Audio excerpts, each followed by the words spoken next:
8 and open the public hearing. So moved. Second. All those in favor? Aye. Any opposed? This is filed from Councilors Canich, Devine, Rivera, Jenny Rivera, Talheimer, Purcell, Anderson Burgos, and McGrath Smith, ordered that the Holyoke zoning ordinance be amended to add a definition of data center as a use and to clarify that this use is not allowable in any zoning district in the city. We will initially see if there's anyone from the public who would wish to speak to this issue. If you do wish to speak to this issue, if you want to just raise your hand. There are a few hands raised among the attendees. Okay. My apologies. Let me navigate on Zoom here. Jeffrey, do you see their hands up? I seem to only be able to see the first page, and so I'm not seeing if there's other participants. Are you unable to see the attendees tab? I see. I see that. Nope, there it is. Okay, great. All right, so I see a Benjamin Marshall, a Zaisha Robert, and a Mark Samwick. Benjamin Marshall, why don't you start us off? Just name your name and your address for the record, and then all folks will have 2 minutes to speak. Point of order? Yes, thank you. Thank you, Madam Chair. Do folks need to state their address? Would word be sufficient if they so choose? We can certainly, any person who wants to speak more can certainly indicate that they want the committee to give them extra time, and then we can vote to do so. Oh, not the extra time, their address. Are they required to state their address, or could they just say their ward? Yes, although we might find that many folks don't necessarily live in the city who want to speak for public comment on this issue. And I just wanted to clarify. Go ahead. I was just going to note that being that it's a public hearing, it doesn't have the same restrictions that you can place on public comment. So people can speak longer than 2 minutes, and they don't necessarily need to be from Holyoke. Yes, thank you. So as the chair, I was using my privilege, but I'll make it clear.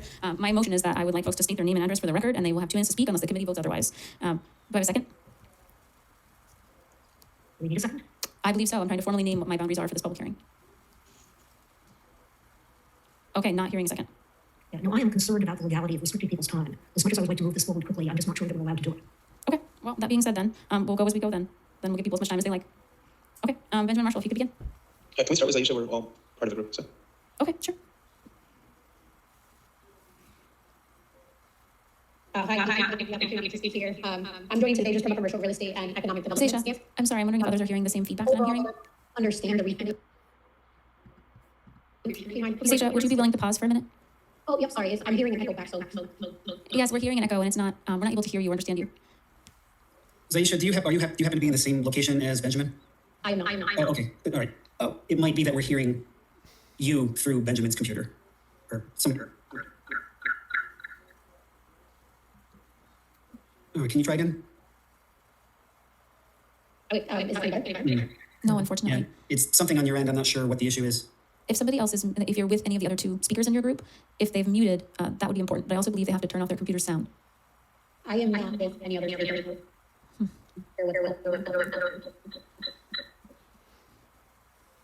Jeffrey, do you have any suggestions for them? My main question is the reasoning behind the proposed ordinance.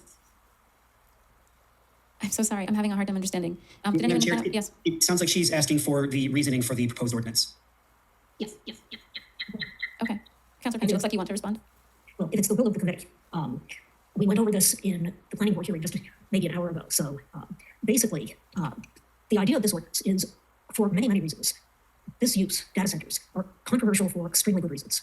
They have been known to be disruptive now in many communities. There is a lot of pressure to approve them, to push them through.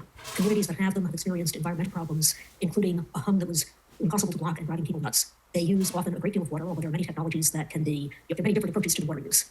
But communities have experienced shortages of water. They have experienced, in some cases, problems with electrical rates going up because of the demands of this kind of facility on power. There are a lot of questions around citing them in environmental justice communities. There are concerns about new ones. There's a Washington Post article about this just a few days ago, coming in from Silicon Valley backers with their own power sources, and new power sources creating pollution in communities. They are controversial enough so that in other communities, we have seen dancing in the streets when proposals were defeated. We have seen people arrested at microphones trying to talk about them. We have seen national calls for a moratorium. And in fact, I think that forbidding them is a bad idea, despite the way this ordinance is written. There are opportunities here, but they are complex enough to regulate that I do not believe that it is safe for Holyoke to leave the door open before we have a systematic structure to regulate them and permit them properly. That we look at all of these issues and possibly require some of the interventions that other communities have had. There are proposals actually from the industry to insist on host community agreements to regulate these things. There are other things out there that provide guidance. But we have no structure to do this. Our site plan review process doesn't have anything that would give us the power to make sure that these potential harms were mitigated. We don't have anything. We are extremely vulnerable. We could ultimately look at our zoning ordinance, create the land use policies that we need and the powers that we need to review them properly and permit the beneficial ones. But we don't have them in place yet. And to do that, it cannot be done overnight with the snap of the fingers. There's a disproportion here. We have the backers of these things have sophistication and wealth that the city doesn't have. it will take us more time to develop that than it would if we were starting from an equal playing field. We cannot, in my opinion, safely give this order leave to withdraw and start from scratch. But what we can do with this order is basically create a moratorium that will protect us from bad projects and from our inability to adequately review them and permit them, while we then look at getting into place the kind of regulatory structure that we need to do this right. So the idea is just stop them all now. We can do it safely now, and the planning board is making sure through our legal department that it is legal to do this. But my take was that there isn't a problem with it. But we ban them now, and we don't get suddenly a giant project for downtown Holyoke that might be dangerous that we can't review. And then we come back with orders to look at this carefully, consider what an ancillary use might be, while we then check this order leave to withdraw and start from scratch.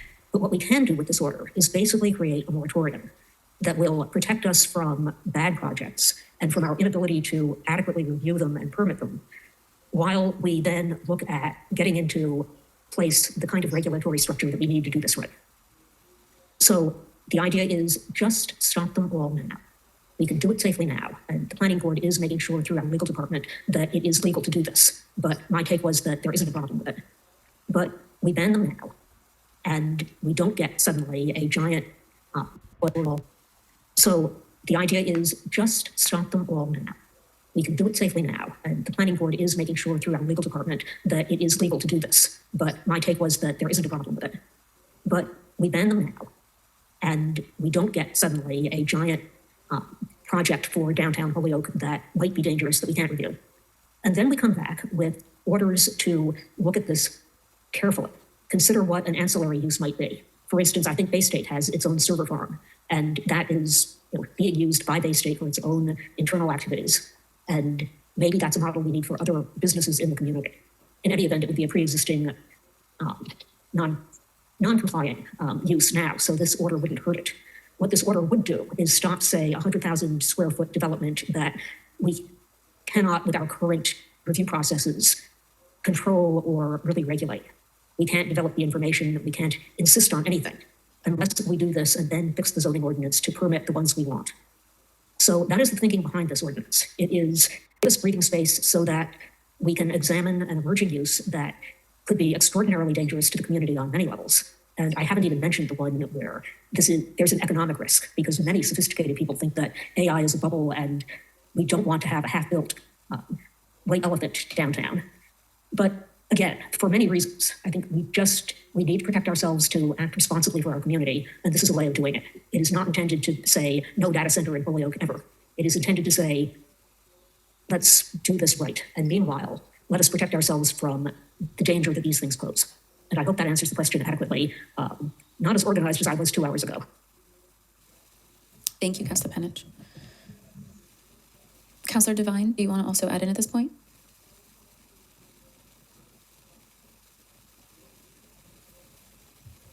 Still out with the draw, most likely. Okay. Does Benjamin Marshall or Harold Seppin, Station Roberts? Hello, Oh, you do, sorry. I'm back, but Okay, you I don't have anything to add. Okay. Thank you. All right, thank you. Do any of the members I'd of the- love to speak, Yes, if that's okay. possible. Sure. Okay, so, a few things. First off, in the center of Holyoke, there's let me just tell you that we represent the developers who are looking to work with this 50,000 square foot data center space on Water Street. So we're the evil monsters that you're portraying in this conversation. And to put it in context, what we're looking to work on in the scale of data centers is at the extremely small side of data centers. The question when it comes to a data center is, when is your home computer considered a data center? Or when is your office, the 10 computers you've got in your office, which you're using for your database, when is that considered a data center? When we talk about data centers that are listed in the Washington Post, we're talking about massive 300-acre properties that are building their own infrastructure. The level of size and complexity that we see on those other data centers are completely of a different size, scale, and scope of what we're talking about working within Holyoke. Our team is made up of local people. I grew up in Albany, and I've lived my whole life here in New England. Jim Lavin, who's on the call, he may have had to leave, is from Longmeadow. He has built 50 data centers in his life, and there is a lot of big and crazy stuff going on in the data center world, but a blanket zoning ban for something just because we brought it up with the town is, it's a little bit extreme, and it's in no way indicative of what we're going to be doing. It would be nice if someone had said to us, hey, can we look at what you're doing? Because there's a great example of what we're going to do already in the middle of Holyoke at the Mass Green space. That is exactly a data center, which is being run by Harvard and MIT, and it's exactly the same size of what we're doing. It creates good jobs, and it's not stressing the local utility grid. We're using existing power, and we're using water. We've met with HG&E, we've met with the utility companies, we met with the water companies, and everyone said we're not even going to begin to stress the system. It is really, we were excited to be able to bring a good business into Holyoke, and we are a little bit surprised at a blanket ban on data centers at the moment. Our goal was to walk into Holyoke, and we went into the different town halls, we met with everybody, and we talked to people just to make sure that everything we were doing was by right and was going to be fine and was going to work. And every time we met with somebody, we thought we were getting a very positive response, only to hear that the response to what we're doing was a push to ban it. Now, you can shake your head no, but we have plenty of proof showing that you guys are actively doing this ban because we're doing this project. No, we are not. Really? Because really, there is another data center in the center of Holyoke I of the realize same that. size. I'm sorry to jump in like that, but you're proceeding on a completely mistaken set of assumptions. I don't Okay, know good. what you've been hearing Good. from people, but if you had been paying attention to the planning board for many months now, you've been hearing us, and me in particular, beating on this. I realize that the high performance computing center is under, fine, we will call it a data center. It is a data center. By definition, it's a data center.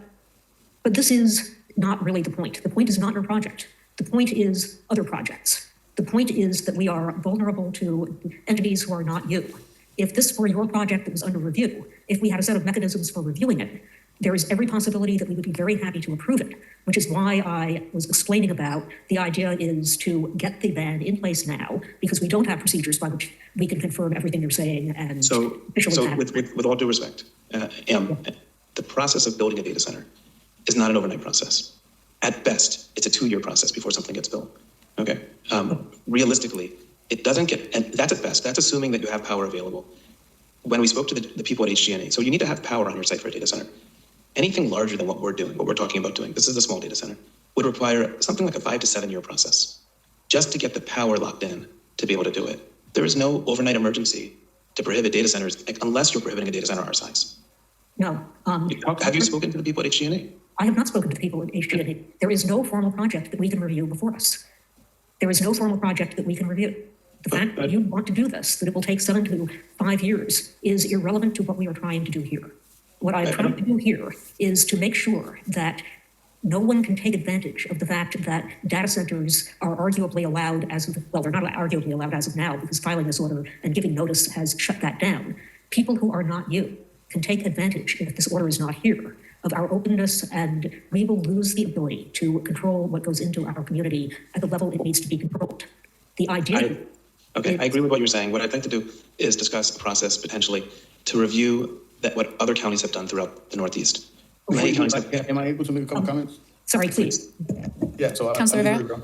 Yes, thank you, Councilor, Madam Chair. I'm sorry I stepped away. I had to deal with my dog. I didn't get to walk him out on time, like Patty was able to. But anyways, I'm glad Councilor Pence kind of filed this order, mostly because of the reasons that she's citing. I understand the economic benefit that this may be for some, regarding bringing this into the community. But even the one that Mr. Marshall, you're citing now, I actually haven't seen much economic benefit from that one. And I'll be completely honest. It's only like 4 jobs, and they're probably, I don't even think there are people from Holyoke that work there. So can I explain for a second? The benefit for us, real quick, I'll let you explain. I'm just kind of talking to some of the points where it's like, we're trying to protect ourselves at first, and then allow, if you come in and present the project, or someone comes in and actually has something that's tangible right in front of us, then we can talk about what parameters or whatnot. But until then, we don't necessarily, just like cannabis came in and we had to reel everything back in and figure that out, we got to kind of be a little smarter than how we're going to do that moving forward with regards to data centers. And specifically, the one in the center of Holyoke doesn't even pay taxes, to be honest. There's benefits, but for the residents that live in the community, what are the benefits your project is going to bring to the residents? So these are great questions. And first off, how many jobs? Let's talk about the benefits because they're important. But one of the things is that what Mrs. Panish started with, I don't know, I apologize, but Ms. Panish started with was the fact that it would make a lot of noise and a humming vibration and all these things. But you already have one in the middle of the city. So I'm just saying, like, you've experienced what it's like. I understand that you can go online and find all sorts of horror stories. We're talking about a project which is the same size and scale as what you already have in the center of your city. In terms of benefits. First off, it's not a nonprofit. This is a standard business that's going to run it. They're going to pay taxes on everything that they're doing. It's like any other business. In terms of the benefits it makes, what HG&E, you have a real blessing in your community. You have a lot of blessings in Holyoke. And one of the amazing blessings you have is that you are the light in New England for power, right? You guys shine the way on, and this is a big deal. It's a big deal because New England is power constrained, but Holyoke creates a lot of power. And as the power constraints become more and more accentuated, people are going to look to Holyoke to lead the way in terms of how power is used and created altogether. And I say that only because I know you guys are also talking about battery storage later today, right? So Holyoke has a unique space in New England in terms of leading the way of power usage. Data centers are very much tied in with power usage and how they get used. I will say that when you deal with an issue like a data center and you say, we're going to do a blanket ban on data centers, it tells everybody else, Holyoke is not like the amount of time I'm as a developer, I would expect for Holyoke to step up and address this ban is likely 5, 10 years. Nobody knows exactly where it's going to be, but when it finally gets concluded and brought up, that ship has sailed. Meanwhile, Holyoke is losing the opportunity. What opportunity is it losing? It's losing the opportunity to have good-sized, small to medium businesses that are producing revenue for HG&E, for your electric company on a 24/7 stabilized basis, which is very useful for the electric company and for your water company. It does use water, and it uses the same amount of water. That's not touching anything. It's not polluting the water, but it will use that water, and that will create a constant ratepayer that's paying money to the municipal company. It allows them, if done correctly, allows them to build on a steady pace of ratepayers. It's not there's no free pass here. This is going to be a business that's going to be using your infrastructure, not abusing the infrastructure, and paying for what it uses. And then it's there to work with hopefully Holyoke's future growth as it expands its electrical, as its power base in New England. Thank you, Mr. Marshall. Is there anyone else who'd like to respond to Mr. Marshall or has an additional question or comment? I would. I don't want to hop in front of Ms. Thalheimer, though. It's Doctor, and I'll yield the floor. All right, Councilor Panich. Yeah, a whole bunch of things. One is that this is all very well. It's a great pitch, but we need to be able to enforce what is being said here. We do not have currently a mechanism to enforce it. And all we are really trying to do is to make sure that before we open the door to this, we do have the mechanisms. And I think so just say they're a maximum size. I'm sorry, Mr. Marshall, but can you please wait and let the members of the committee finish before you respond? If you could lower your hand, and then when you're ready to respond, just raise it again so that I know that you're ready to be called on. Thank you. Sorry, continue, Councilor Panich. Yeah, Mr. Marshall did start to talk about, okay, what would that regulatory structure look like? I could give you some models. And I welcome that, but this is not the proceeding for it. What we need to do, rather than be distracted by a pitch for what may be an excellent project that is not properly before us tonight. This is not a hearing about this project or about any other project. It is about getting in place a moratorium that will allow us to create regulatory structures for this project. What I would contemplate doing, and I'm saying all of this because otherwise I can see ourselves going down a path of, all right, what does the regulatory structure look like, in this hearing? And I think we're constrained, frankly. I think it goes beyond the confines of the order that was filed. And therefore, there are questions that legal will come back at us about. But in fact, I would be very eager to have those conversations. And the point of this whole thing is protect ourselves now, work with a much more efficient and movement-oriented city council to pass the legislation that will create the structures that do allow us to regulate this. And if we can have the help of potential applicants and giving us models, that's great. And I think everybody here will say that's great. But I have to say, I do not appreciate, as a city councilor, being threatened by, oh no, you must act now or else this opportunity will pass your city by forever. Oh no, oh no. That does not strike me as an approach that any reasonable investor, and that's what Holyoke will be, would find reassuring. And I will stop there and yield to whoever comes next, who may be Dr. Thalheimer. Thank you, Councilor Panich. Councilor Thalheimer? Thank you, Madam Chair. Not to get picky on the doctor, but I did want to really emphasize and underscore, as someone else who has signed on to this order, I really want to underscore and echo everything that Councilor Panich has just said, particularly around the word moratorium. This is not a ban, this is a pause, because we do not have processes in place currently to review these things at the level that we're discussing. Councilor Rivera rightly pointed out that we were in a similar position to this when cannabis was legalized, and we need to be more careful about process and more deliberate now about this, because we don't have those regulations in place. So I'm fully in support of what Councilor Panich has outlined. Again, thinking of this as a moratorium, and for right now, just hitting a pause on this until we can put these things in place to keep our community safe. Thank you. Thank you. Councilor Thalheimer. I also believe I see another member of the public who wishes to speak, Mark Samwick. Hi, thank you. I'm a property owner at 111 Mosher Street. I spoke earlier at the planning board meeting as well. And I guess, without going through all the points because they're on the record at the planning board, I guess my primary point is I don't really understand where the existing land use regulations fall short here. Any project that's done here is going to require land use approval. We just went through something with an adjoiner.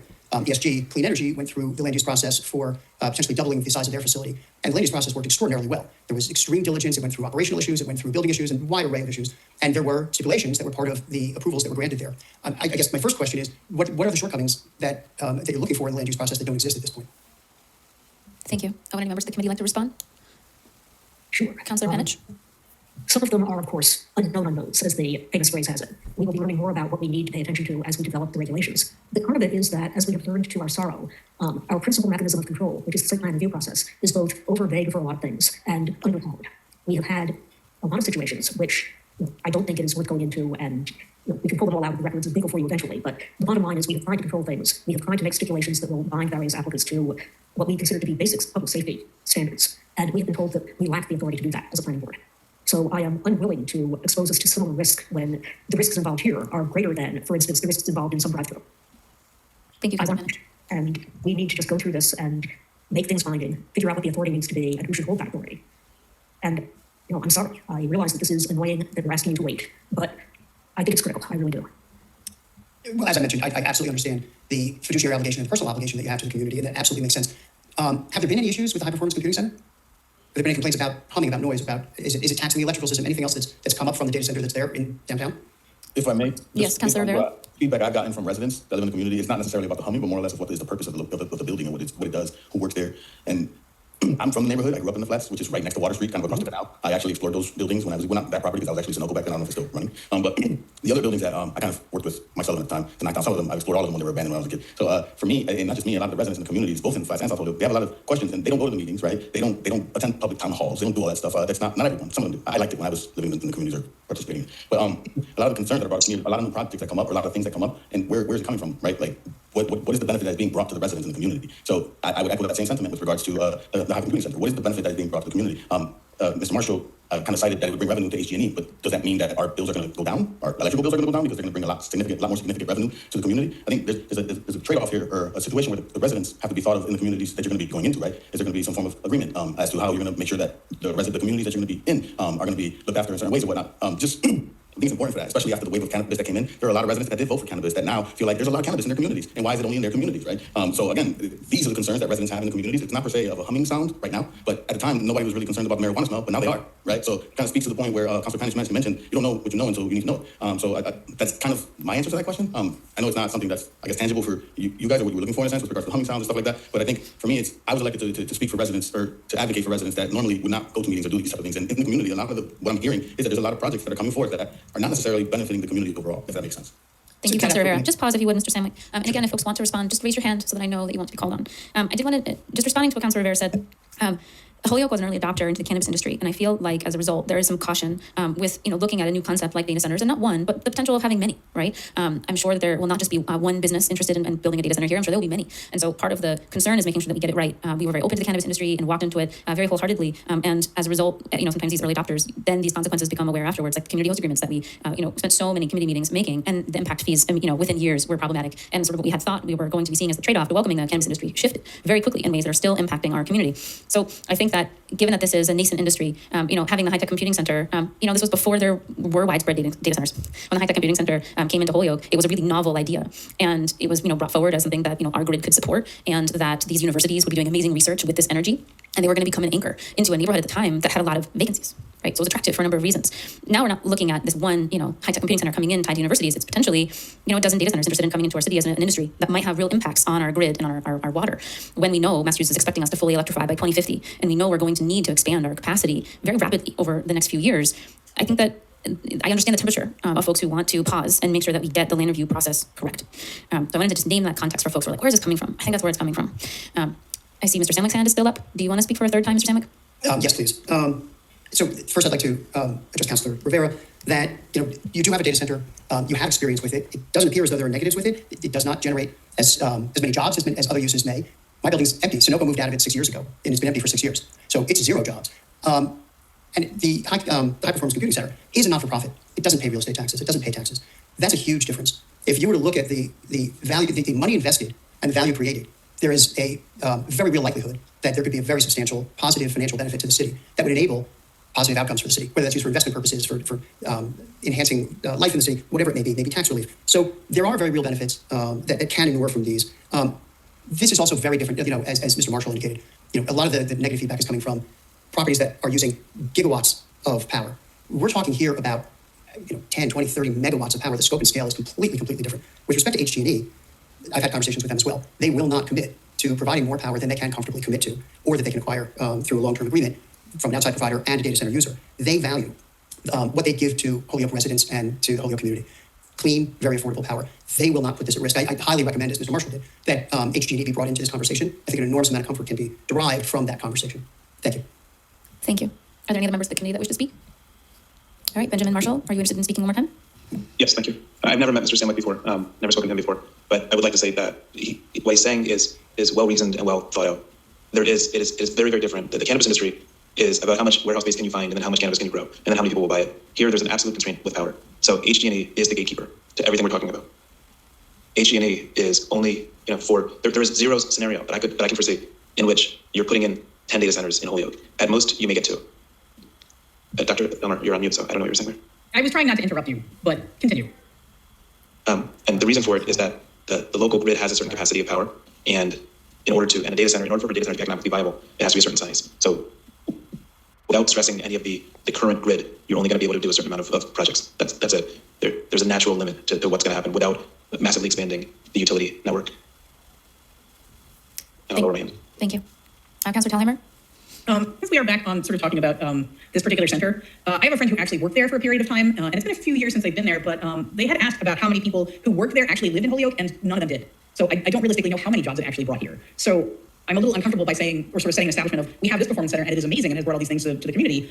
I don't know if that's necessarily accurate, and I really want to underscore all the points that Councilor Rivera made about its impact on the neighborhood. These are all things that we should be debating at some later point. Right now, we're in a public hearing, we're discussing, but on the motion, we have so many cannabis places in Holyoke, and one of the attractive things is the lower costs in our city. And it feels really important to sort of center Holyoke and the communities in this, rather than outside companies coming in and taking up spaces and using resources without involving discussions in the community. Has there been community discussion of places where this would be cited? What kind of other review do we need to do? This is why we're looking at a moratorium until we can get these things in place. Thank you. Mr. Stanwyck, is your hand up again? Yes, it is. So in discussing this as a moratorium, that's not what's being proposed. So my question is, why is a ban being proposed as opposed to a moratorium? And in the planning board, they decided to hold over the discussion and get advice of council in the intervening time. But a short-term moratorium, a discrete time period to evaluate this makes more sense to us anyway than a ban, because the ban then becomes the default position. Thank you. Thank you. Any other members of the committee wish to speak? Well, me, of course. Councilor Panich. I'm going to preface this by saying I realize that this is getting late, and also there is no question that we will have to continue this public hearing if only to await the recommendation of the planning board. So this is not our last bite at the apple, and the chair might wish to consider going ahead and calling for a motion to continue. Mm-hmm. But I want to also just point out, we're trying to answer the question about why is this a ban rather than a moratorium. It is true that a ban gives us as much time as we need to make sure we're getting it right when we move on to the next phase about how are we going to regulate these. And I'm sensitive to the concern that this will take too long, although I also think that given the speed at which the current council is acting on things, it may be somewhat misplaced, that fear. But the easy answer is, I don't know that there is a simple way to impose a moratorium under state law, but this is a tool that Massachusetts general law gives us. We can set this ban in place now. We are the legislature. We can come back and amend it anytime we are ready. And I think that if we have people who want to bring projects forward, that will create a certain pressure for us to be ready. Meanwhile, if we don't do this, we are exposed to any application that comes in before we have a structure that will actually allow us to evaluate them and to enforce what we decide we need from any applicant. But that's why it is a ban rather than a moratorium, not because it's intended to be a ban, but because it was the fastest legal tool to reach for it. And without having any idea whatsoever that either of these potential projects were out there, I promise I didn't. I have been worried about our exposure to data centers for a very long time. I filed this order the second meeting of after I was sworn in. I'm sorry, I wasn't elected last year. I couldn't do it last year. We'll move as fast as we can. And with that, I'm going to turn it back to our chair and see what it is her will to do about proceeding. Thank you, Councilor Panich. I would entertain a motion for us to continue the public hearing to our April 14th meeting at 6:30. Second. Any further discussion? All right, roll call vote. Councilor Thalheimer? Yes? Councilor Penich? Yes. Councilor Rivera? Yes. Councilor McGrath-Smith? Yes. Okay, with that, you've continued the hearing, and thank you very much to our folks who have joined us on Zoom.